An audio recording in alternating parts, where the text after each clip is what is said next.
kilometers per hour, which is the recommended climb speed for the Cessna Skyhawk. While climbing, we will follow a left-hand traffic pattern and make 2 turns. Don't worry. If you get overwhelmed, I'm here to help. Good. Ready for takeoff? Apply full power to get us moving. You handle the yoke, and I'll take care of steering the aircraft during takeoff.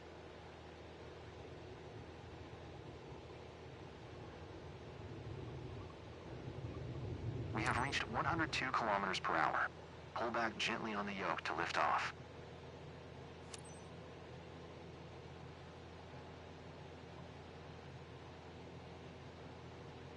Perfect climb attitude and speed. I see you know what you're doing.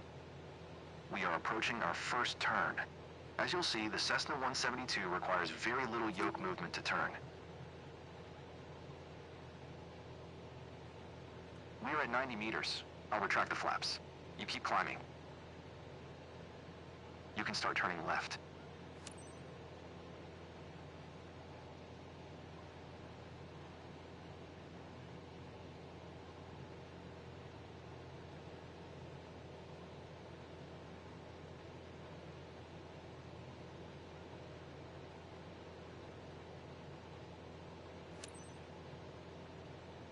Keep climbing and prepare for the next turn.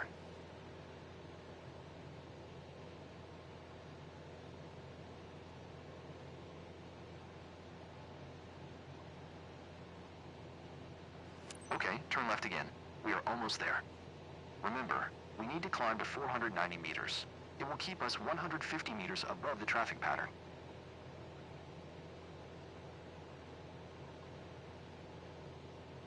You're banking too much.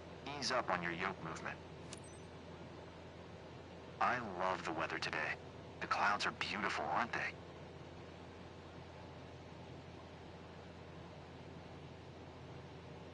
Okay, we are 490 meters above sea level and 150 meters above the traffic pattern. Now we have safe separation with the other airplanes. Look around. Can you see our airport?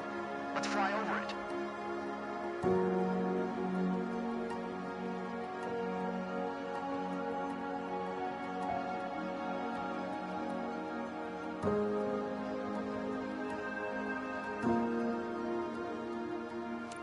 Excellent. I know that you're busy navigating and controlling the plane, but don't forget to enjoy the view.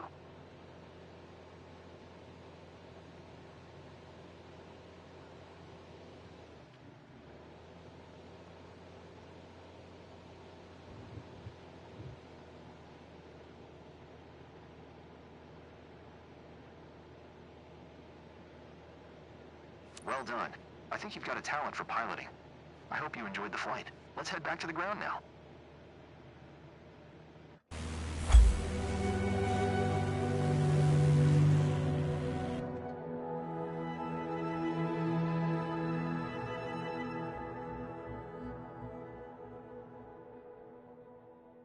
It was good to have you on board today. Who knows? This might be the first chapter in your pilot's journey. Let's catch up at our headquarters.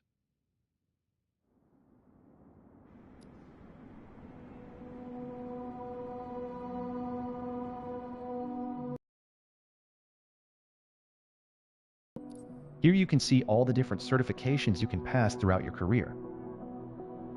Your first step is to work towards your private pilot license.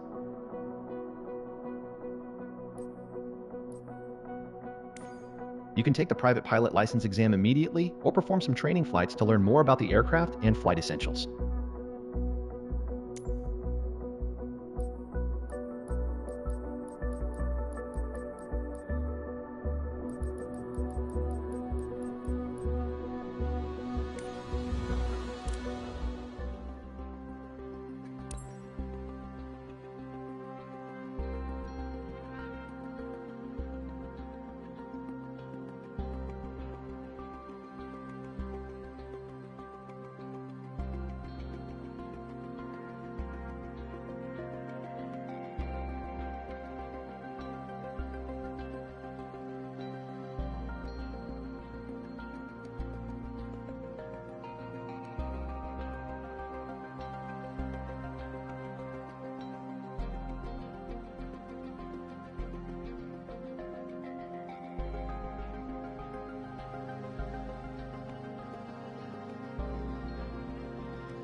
Welcome to Sedona.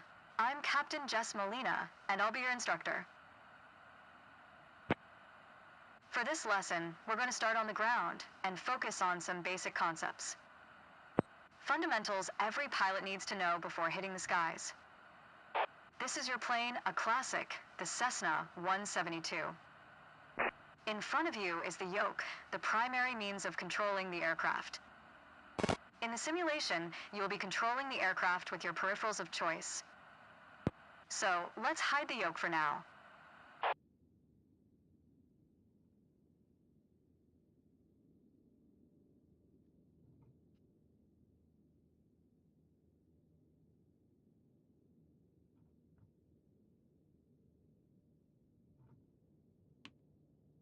Great.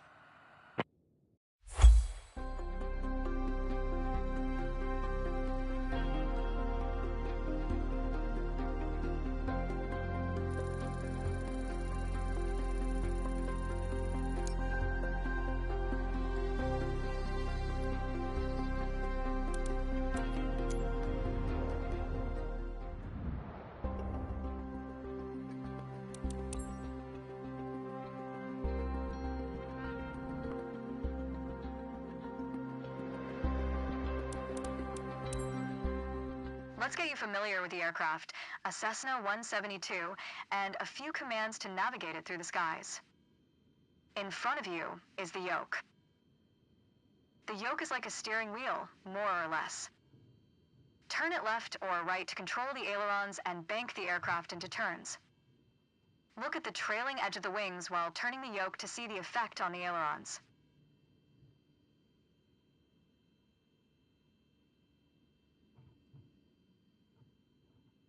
Okay.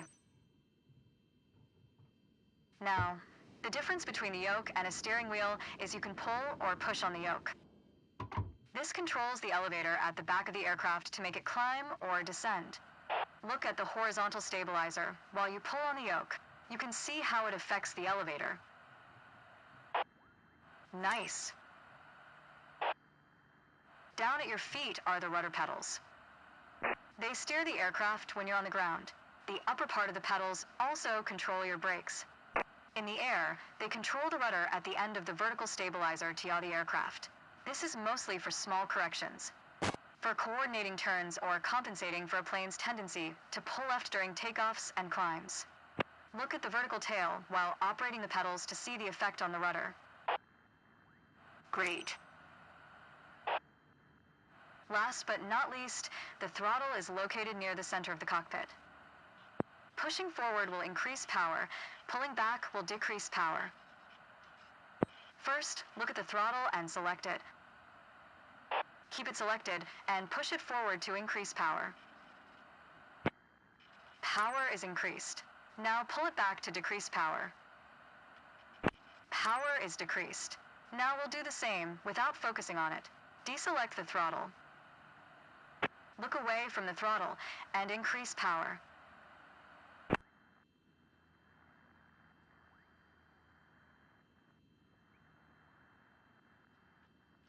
Set your throttle to idle.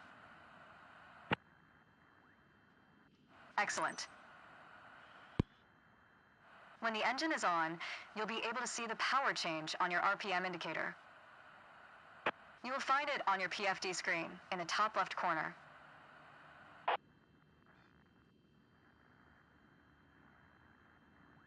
This tells you how fast the engine is spinning in hundreds of revolutions per minute. Next, take a look at your current speed on the airspeed indicator. It's on the left on your PFD screen.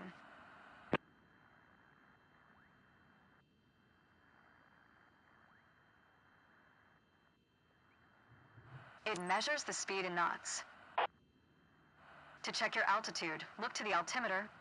It's on the right on your PFD screen.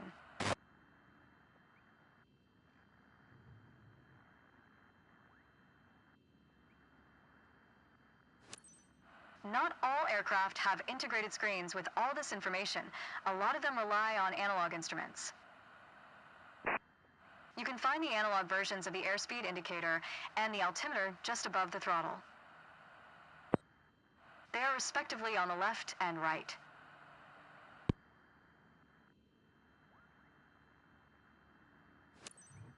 The analog altimeter has 3 hands similar to a clock. The long, thick pointer indicates 100-foot intervals. The short, thick one is 1,000-foot intervals, and the long, thin one counts 10,000-foot intervals. That's all for today. Next time, we'll see how it feels in the air.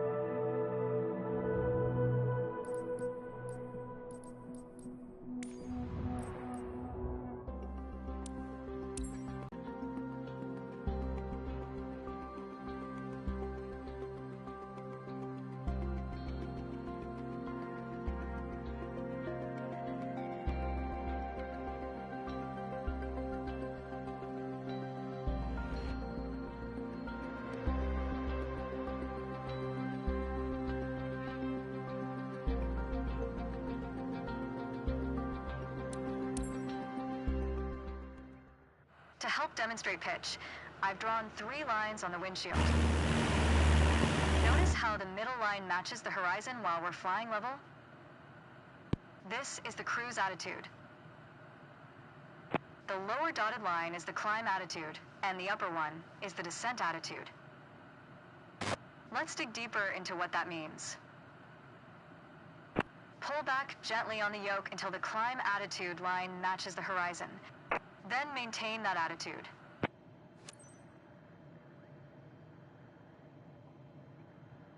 According to your altimeter, we're gaining altitude.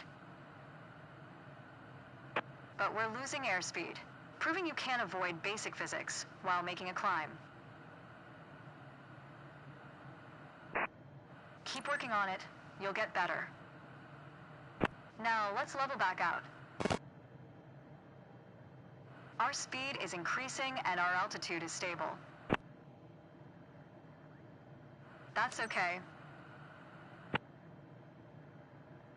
Push gently on the yoke until the descent attitude line matches the horizon.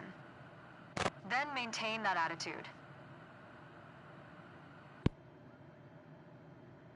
As expected, with a nose-down attitude, our altitude is decreasing while our speed is picking up. That's good. Okay, bring us back to level flight. Now your speed is decreasing and your altitude is stable. That's good. I think a bit more practice may be a good idea. Try to make only small adjustments to your pitch to avoid overcorrection.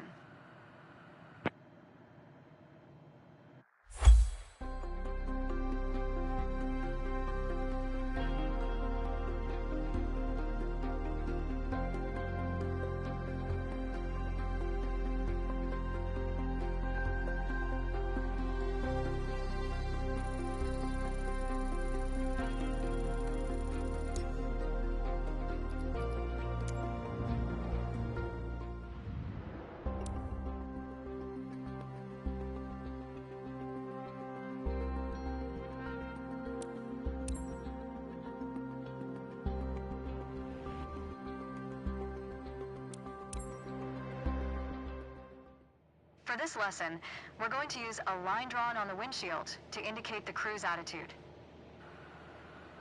I've also added another dotted line to help you bank properly for left turns. Gently move the yoke to the left until the dotted line matches up with the horizon. Then maintain that bank.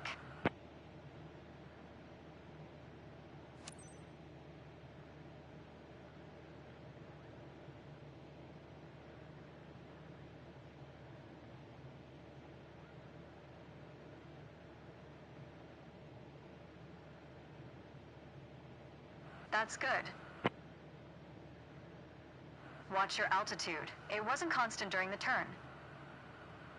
Now, let's see level back out. All right. For the next step, turning to the right, let's see how you do on your own without any markings. You can see a series of notches representing 10-degree increments on the attitude indicator part of your PFD. As a general rule, you always want to keep your turns under 30 degrees. Start banking right until you're lined up with the second notch to the right on the attitude indicator. Then, maintain that 20-degree bank while remaining at the same altitude until I ask you to stop.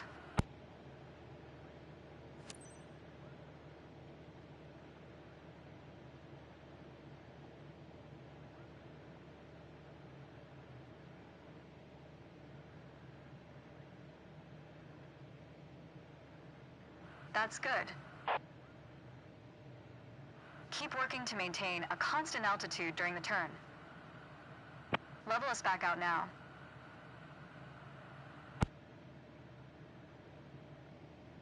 That's good. Remember to maintain altitude while leveling off.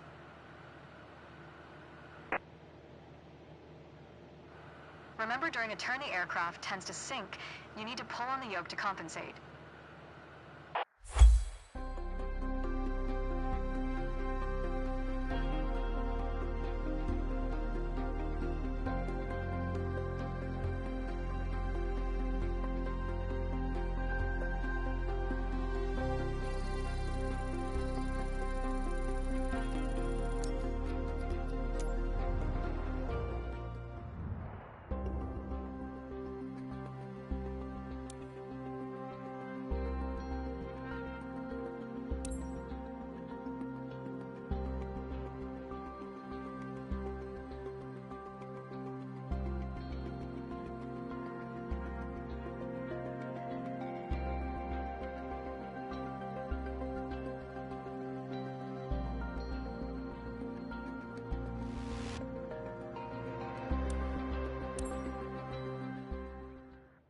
Let's talk about the throttle. If you have the need for speed, then the throttle's for you. Full control over the power output of the engine. In the Cessna 172, that relates directly to the RPM displayed on the tachometer on the PFD. Pull back on the throttle to reduce RPM to 1800.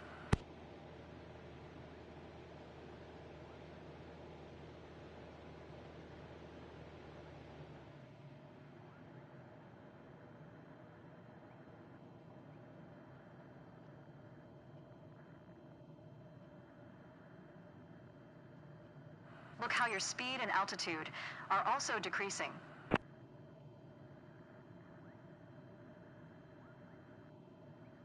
Excellent. Okay, let's throttle back up to 2,400 revolutions per minute.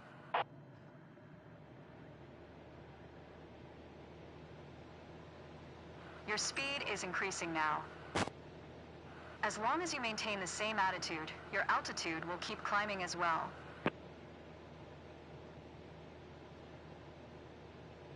Nice. That was excellent. With piston planes like this Cessna, it's common to have power targets defined in RPM.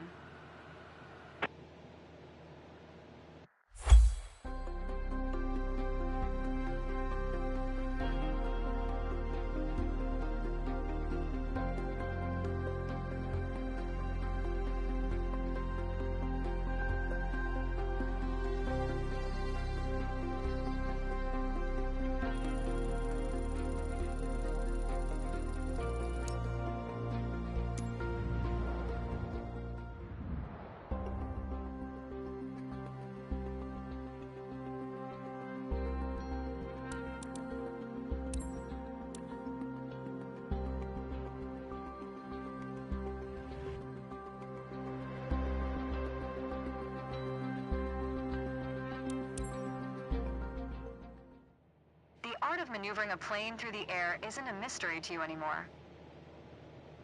Now it's time to test the skills you've learned. As you can see, we're cruising at 6,000 feet on a north heading of 360 degrees. Start by descending to 5,500 feet while maintaining a northerly heading. While descending, reduce throttle to avoid overspeed. If your speed is in the yellow section of the airspeed indicator, it means you are overspeeding. Reduce throttle to idle and pull gently on the yoke to slow down. While descending, reduce throttle to avoid overspeed. That's good. Now, climb to 6,000 feet and turn to a south heading. On the Cessna 172, you need full power to climb effectively.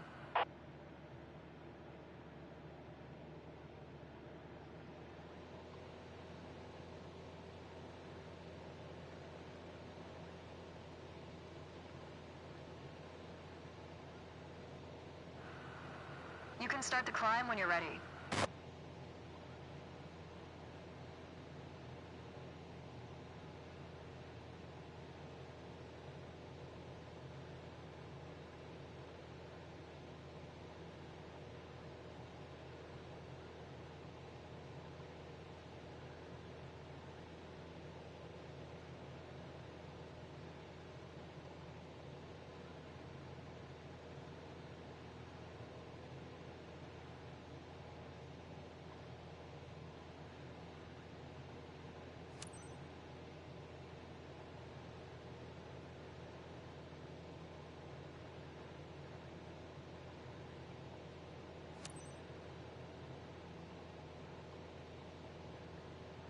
Nice. All right, next exercise. Maintain your heading of 180 degrees, stay at 6,000 feet, and adjust your airspeed to 80 knots.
You put your plane in a dangerous situation. All right, next exercise. Maintain your heading of 180 degrees, stay at 6,000 feet, and adjust your airspeed to 80 knots.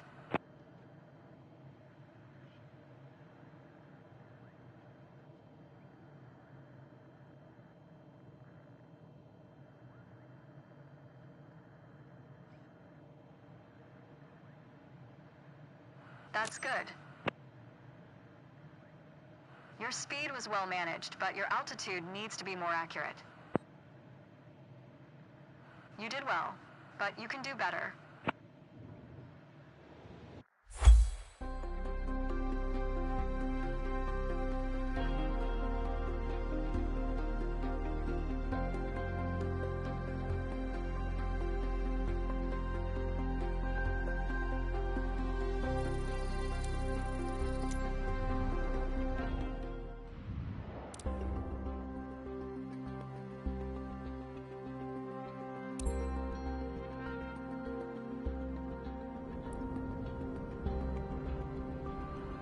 Hello. Engine. Those steps are essential to ensure your aircraft's integrity and that everything is in order for a smooth and seamless flight. First of all, stretch your legs a bit and take a look at your aircraft and your surroundings. We never took much time to look at our aircraft from the outside, so take your time if you want to inspect it. You might have noticed some extra bits on your aircraft. These are the covers and chocks. Covers are installed when the plane is not in use and are meant to avoid damaging its sensitive parts. Chocks are there to immobilize the aircraft. You'll need to remove them before takeoff. And we're done for the outside. Now that we're sure your aircraft is functional and ready to taxi, let's check the inside.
Let's get to the matter at hand.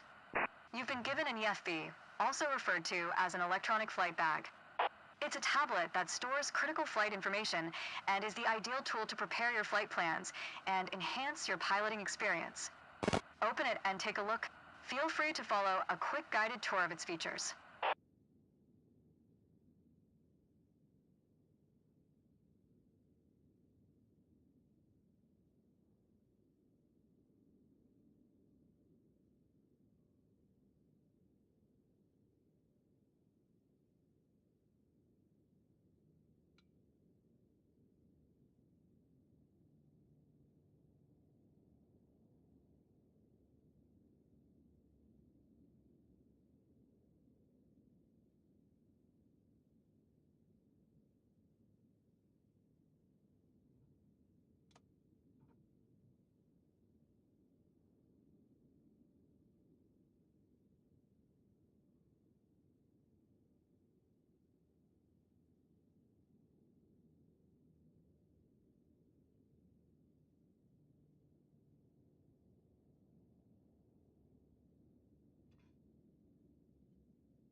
Now that we're sure your aircraft is functional and ready to taxi, let's check the inside.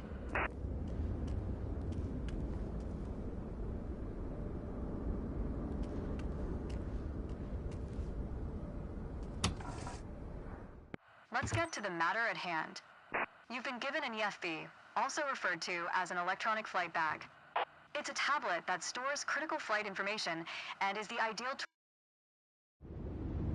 tool to prepare your flight plans and enhance your piloting experience. Open it and take a look. Feel free to follow a quick guided tour of its features.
Now that we're sure your aircraft is functional and ready to taxi, let's check the inside.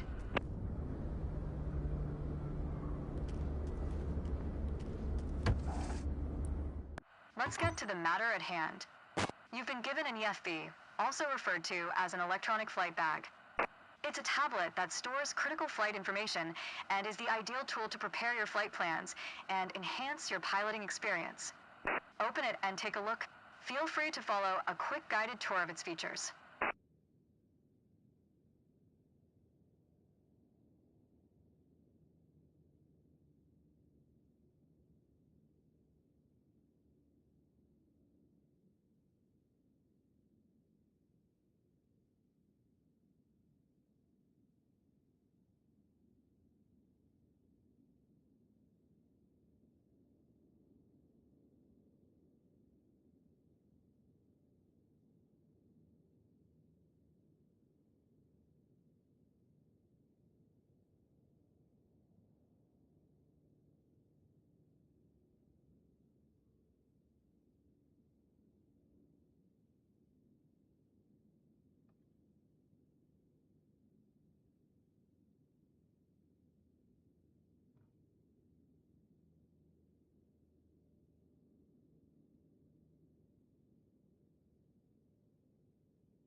YEFI features an interactive map, a flight plan editor, aircraft and current flight information, a nav log, as well as fuel and payload options.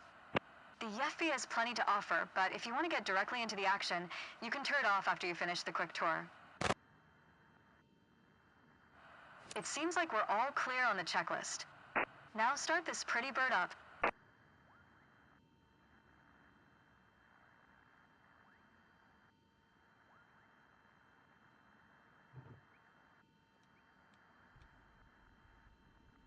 Now that we've covered all the preparations, let's get to the good stuff, shall we?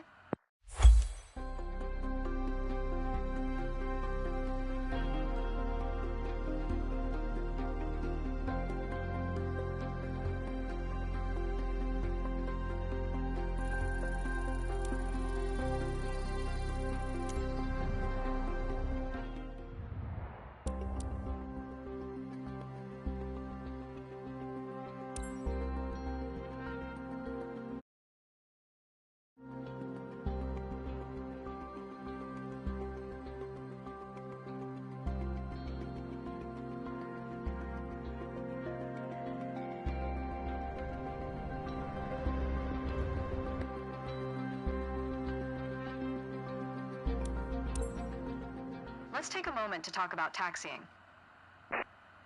Taxiing refers to moving the aircraft on the ground under its own power.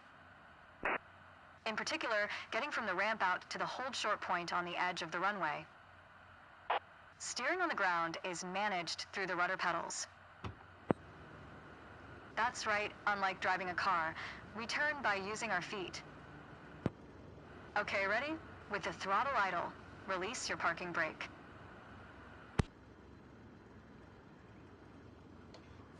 Okay. Now, gently increase throttle to get the aircraft moving.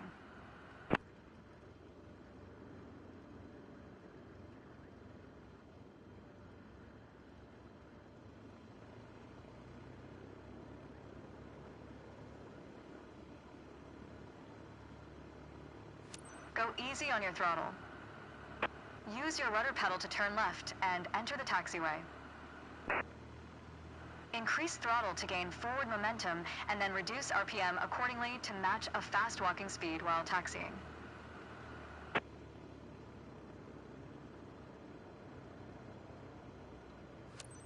Now, test the brakes.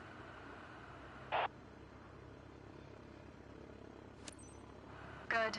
Brakes checked. Taxi to the next exit, then come to a stop. Remember to control your speed with throttle and brakes. See the crossing in front of us. Stop before it, as if traffic was coming off the runway.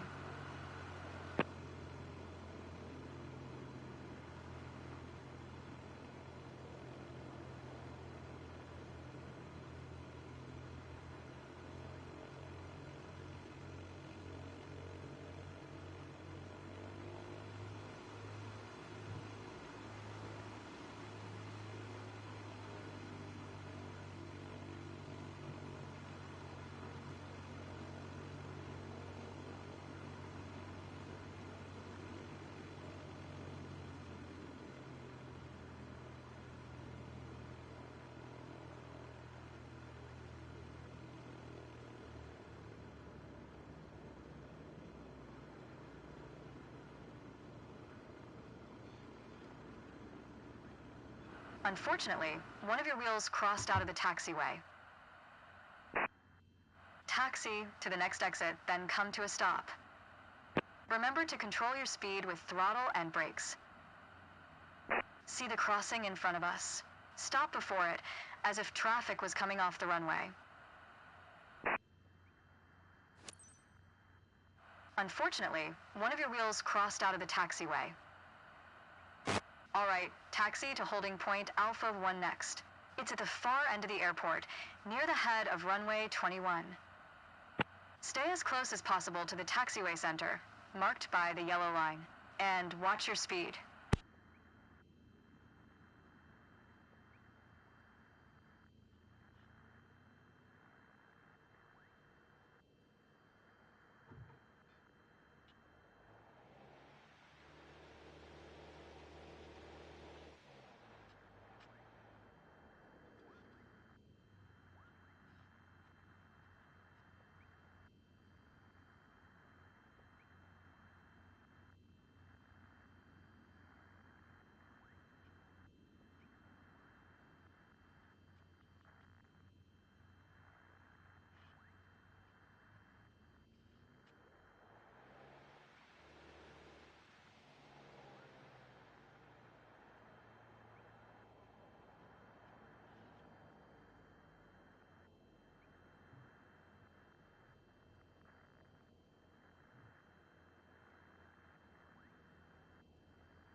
Mind your speed. Aircraft are difficult to maneuver on the ground. Watch your speed. After the right turn, come to a stop before the hold short point in prep for takeoff.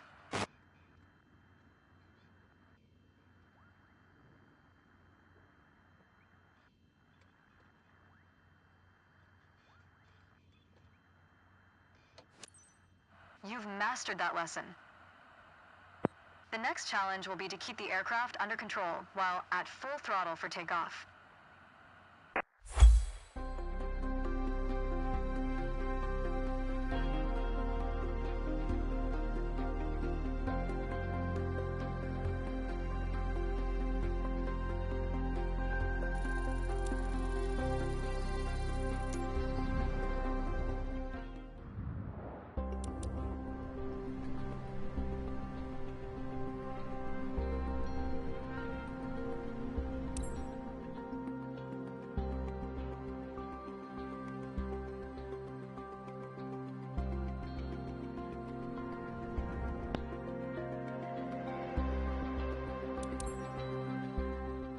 There's an old saying I like. A mile of road will take you a mile. A mile of runway will take you anywhere. Taking off isn't hard, but there are a few key points to remember. First, we always take off into the wind, which won't be an issue on a calm day like today. Second, before we enter a runway, we always make sure it's clear. Check to the right to see if a vehicle is on the runway. And to the left, to make sure no other planes are approaching. Runway numbers are not arbitrary. Each number matches the first two numbers of the runway's compass bearing, rounded to the nearest 10 degrees. For example, a runway orientated towards the north would be numbered 36, which is 360 degrees on a compass. Everything looks good, no cross traffic. Go ahead and taxi into position. Now slowly taxi onto the runway and align the plane with the center line. Then stop your plane just after the number 21.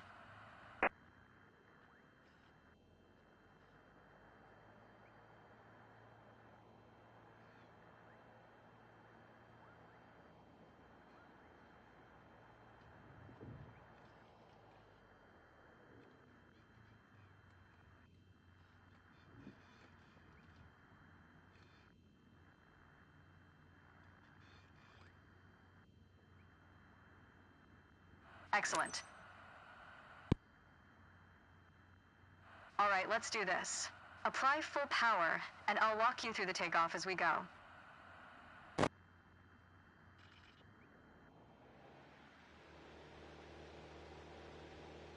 Use your rudder to stay on the center line, and keep pushing power until you reach 55 knots.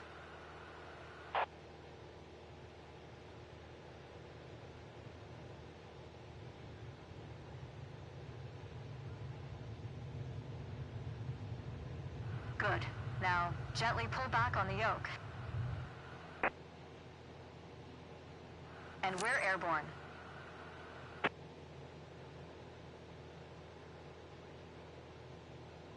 Line up the top of your instrument panel so it's a couple of inches above the horizon. Don't sink. Don't sink. That'll pitch us up sink. and set a good Don't climb sink. attitude. Don't sink. Don't sink. Maintain 75 knots, and we'll reach our target altitude of 5,500 feet in no time. Focus on flying straight. Use your rudders to remove the left yaw our plane has when climbing. You can see your current yaw input by looking at the MFD slip skid indicator.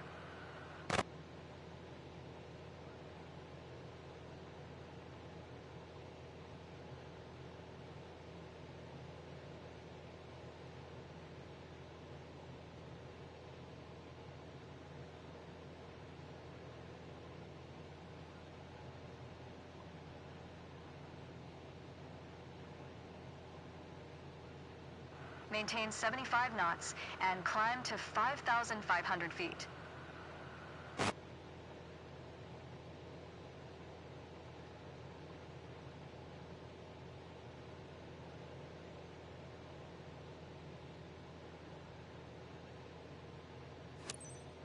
Okay, 5,500 feet. You've reached your target altitude. That was a nice takeoff.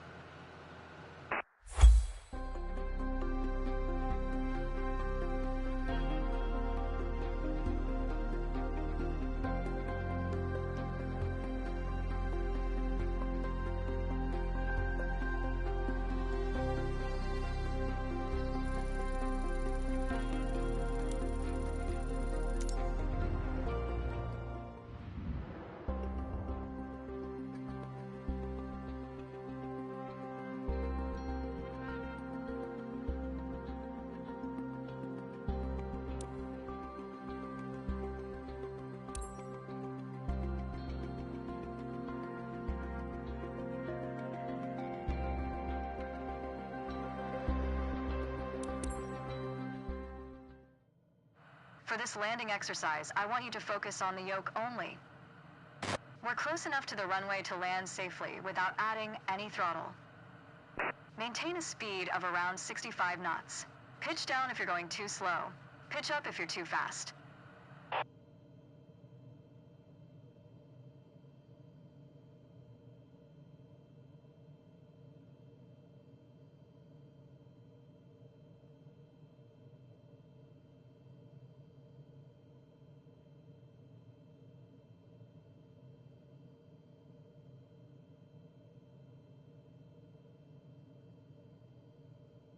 Keep your airspeed at 65 knots.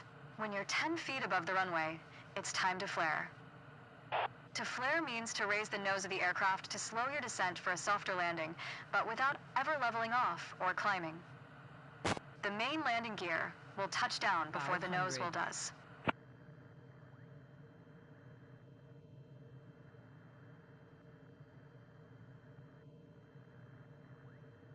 We're coming up on flare height. Resist the temptation to pull back. Now, focus on the end of the runway and pull back slightly on the yoke to aim the nose just above it. Stall. Nice. Now, apply the brakes progressively to slow us down and bring the plane to a stop. Use rudder pedals to stay on the center line.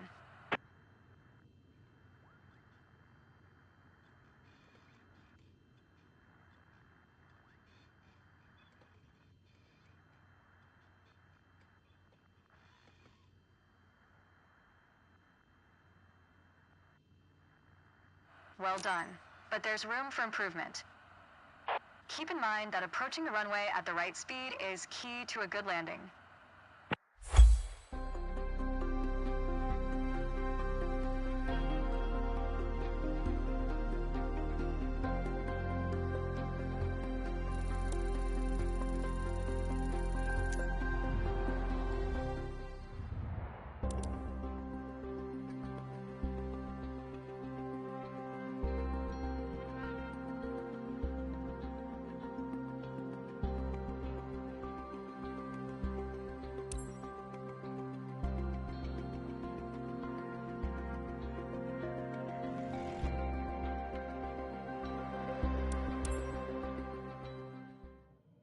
In the first part of this landing exercise, I want you to stay on the glide path by using the throttle. You can make small corrections with the yoke to stay aligned with the runway. Smooth action on the throttle is key for remaining on the correct glide path. If you find yourself too high, reduce your power. If you're too low, increase it. Remember though, always make soft corrections. You don't want to overcompensate.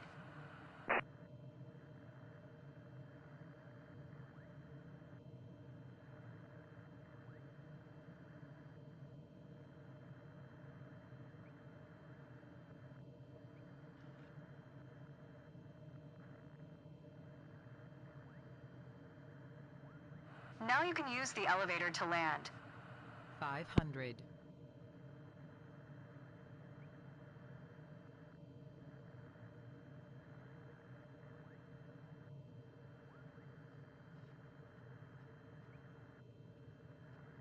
Stall. Reduce throttle to idle.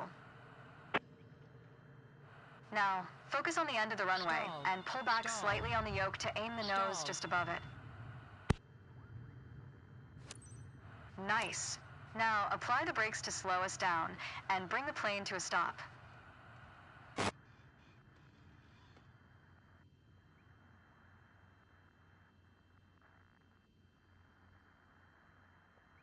That was excellent.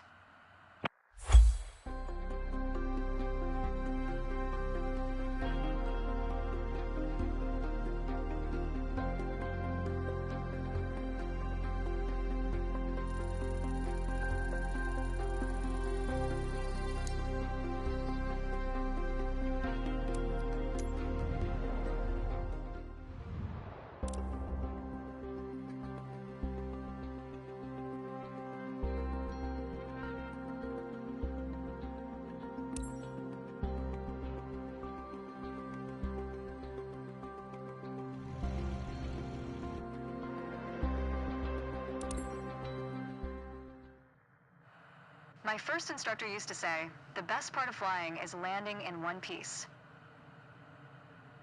Today, you're in charge of bringing us in for a safe landing. And I've already set us up in landing configuration at 65 knots with 20 degrees of flaps. Keep your aim point on the runway threshold. When you're 10 feet above the runway, it's time to flare.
Stall. 500.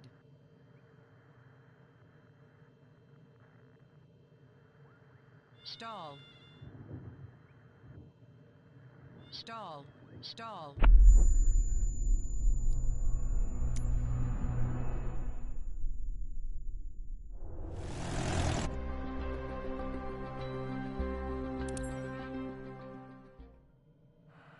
My first instructor used to say, the best part of flying is landing in one piece. Today, you're in charge of bringing us in for a safe landing. And I've already set us up in landing configuration at 65 knots with 20 degrees of flaps. Keep your aim point on the runway threshold. When you're 10 feet above the runway, it's time to flare.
Stall. 500. Stall.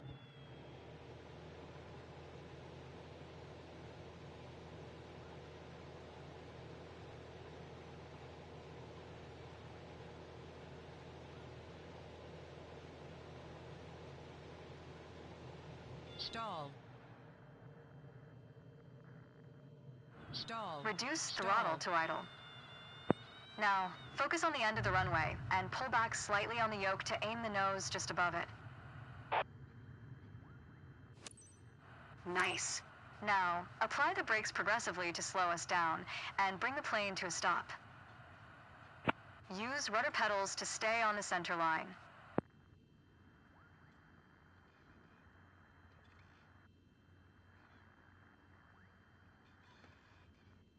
You did well, but you can do better. Keep in mind that approaching the runway at the right speed is key to a good landing.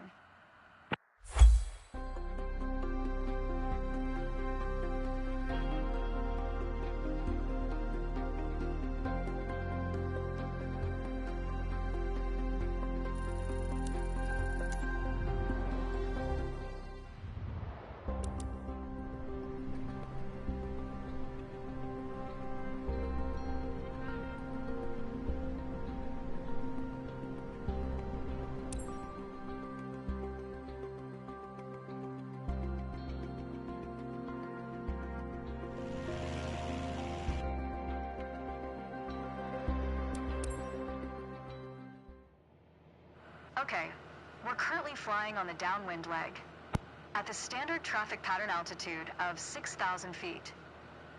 It's a flight path parallel to the landing runway, but in the opposite direction. In downwind, you want to start preparing for landing. That means setting your speed and flaps configuration. We are passing the end of the runway, so go ahead and reduce RPM to 1700. It will help you to slow you down to 80 knots and begin your descent. The flaps provide extra lift at the expense of additional drag. This extra lift allows flying at a lower airspeed. Flaps allow for smoother and shorter landings. Go ahead and extend 10 degrees of flaps, all while maintaining current speed.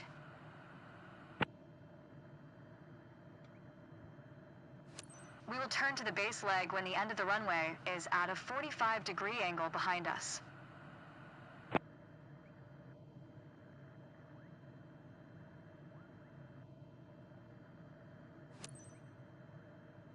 Turn left onto the base leg.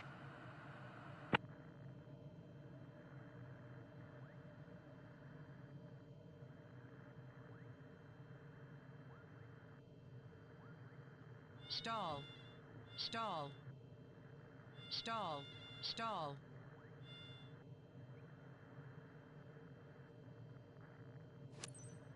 $500. Try to keep our speed around 75 knots. Keep an eye on the runway as we get ready for our final turn.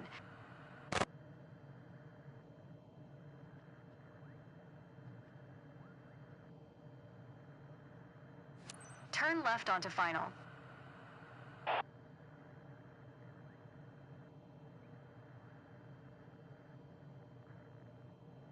Make your left turn onto final.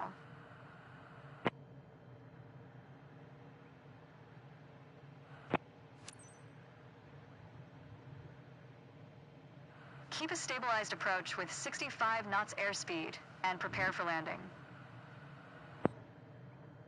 Use throttle and flaps as required to adjust the glide slope.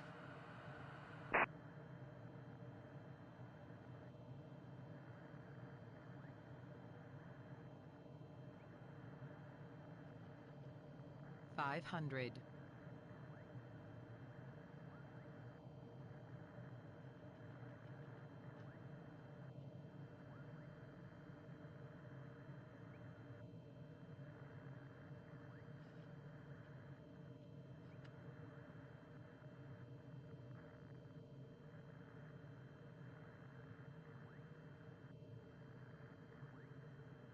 Stall. Stall. Apply the brakes and stop the plane.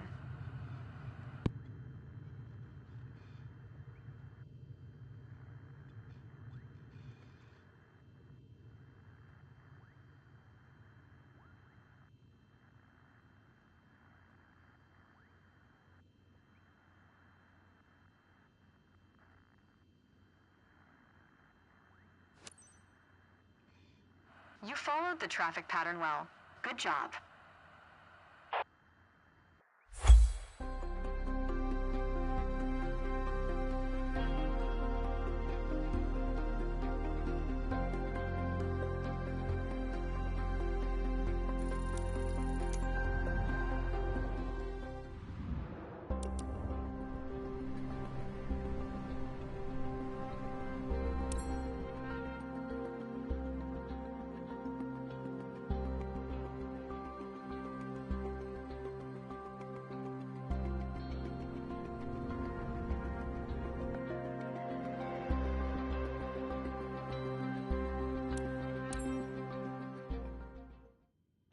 It's time. Your first solo flight. I'll be watching from the ground, in radio contact if you need me, but something tells me you won't. Your goal is to complete Sedona's left-hand traffic pattern on your own. Remember everything we covered in our previous sessions, and you'll be just fine. Good luck. See you on the other side.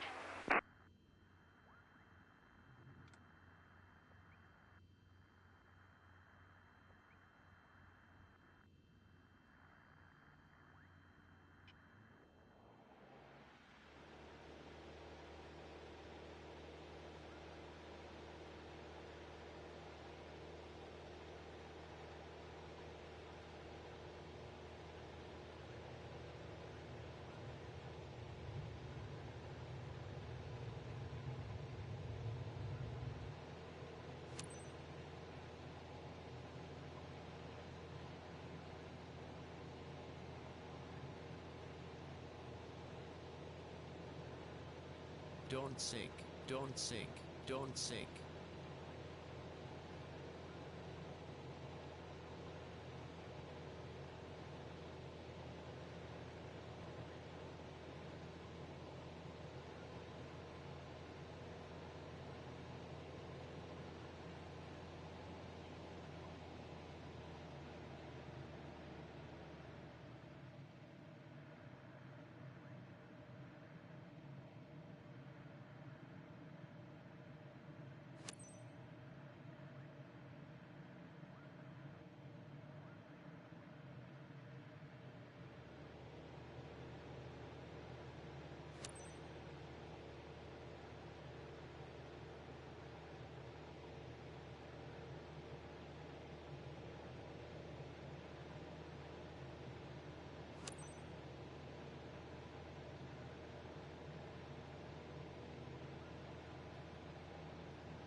Stall.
500.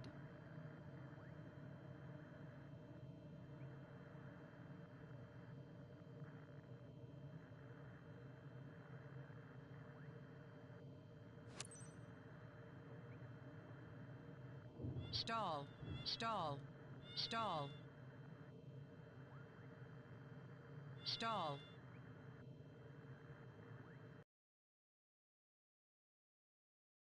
Stall. Stall.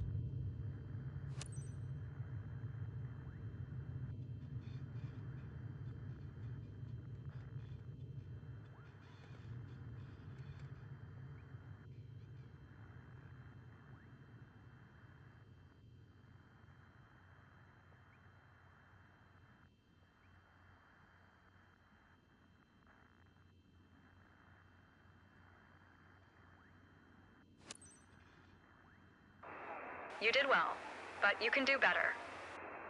You're on your way to becoming one hell of a pilot.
It's time.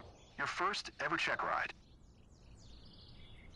Start by removing the covers and chocks, then join me inside.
Your goal is to complete a left-hand traffic pattern, respecting the flight path and all required speeds. Rely on what you have learned in your trainings, and you'll be fine. Now, show me the best traffic pattern that you've got.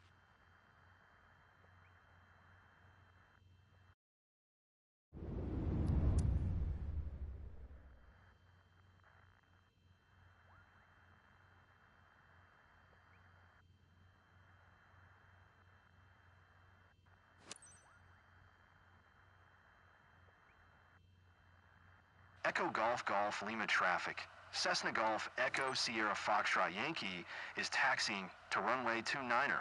Echo Golf Golf Lima.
Stall.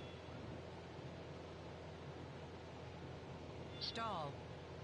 Stall. Stall. Stall. Stall.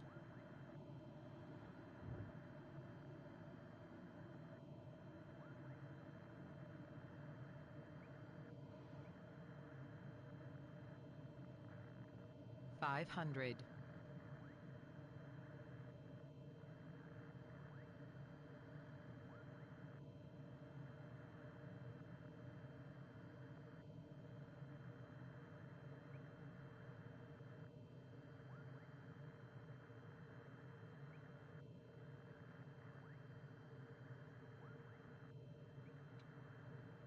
Stall.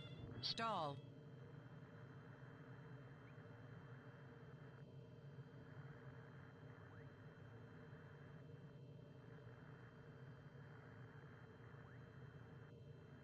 Stall.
It's time.